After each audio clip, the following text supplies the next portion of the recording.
ஒடிசா முன்னாள் முதல்வர் பிஜு பட்நாயக்கின் பிறந்த நாளை முன்னிட்டு அவரது நினைவிடத்தில் மலர் தூவி மரியாதை செலுத்தப்பட்டது. புவனேஸ்வரில் உள்ள தனது தந்தையின் நினைவிடத்தில் பிஜு ஜனதா தள தலைவரும் முன்னாள் முதல்வருமான நவீன் பட்நாயக் மற்றும் கட்சியினர் மரியாதை செலுத்தினர்.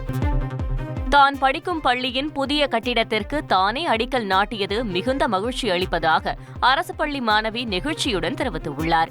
சென்னை துறைமுகம் சட்டமன்ற தொகுதிக்குட்பட்ட 54வது வார்டில் 2.42 கோடி ரூபாய் மதிப்பீட்டில் சென்னை நடுநிலைப் பள்ளியின் புதிய கட்டிடத்திற்கு அடிக்கல் நாட்டும் விழா அமைச்சர் சேகர்பாபு மற்றும் மேயர் பிரியா முன்னிலையில் நடைபெற்றது. இதில் அப்பள்ளியைச் சேர்ந்த மாணவி நிலா முதல் செங்கலை எடுத்து வைத்து அடிக்கல் நாட்டினார். பின்னர் பேசிய மாணவி நிலா புதிய வகுப்பறையில் தான் படிக்க இருப்பது மகிழ்ச்சி அளிப்பதாக கூறினார். எங்க ஸ்கூல் நாங்க ஃபர்ஸ்ட் படிச்ச ஸ்கூல் இடிச்சிட்டாங்க. இப்ப அந்த ஸ்கூலுக்கு பூஜை போட்டோம். அமைச்சர் முன்னாடி என்னையே கல் ஏற்றி வைக்க சொன்னாங்க. அந்த ஸ்கூல் கட்டினா மறுபடியும் நாங்க படிக்கணும்னு ஆசை.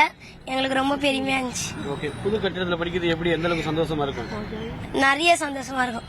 இதுக்கு முன்னாடி யாரெல்லாம் படிச்சாங்க உங்க வீட்டுல? எங்க அம்மா, எங்க அப்பா, எங்க பெரியம்மா எல்லாரும் படிச்சாங்க. எந்த வகுப்பு வரைக்கும் படிச்சாங்க உங்க அம்மா? எங்க அம்மா இப்போ 8வது 5th அதுல இருந்து படிக்கிறாங்க. நீங்க உங்க எதிர்காலத்துல என்ன வேலைக்கு போகணும் எதிர்பார்க்கறீங்க? டாக்டர். என்ன காரணம்?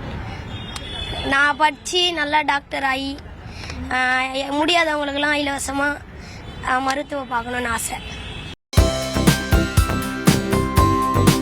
தந்தி டிவியை உங்கள் கேபிள் டிவி ஆபரேட்டரிடம் இலவசமாக கேட்டு பெறுங்கள்.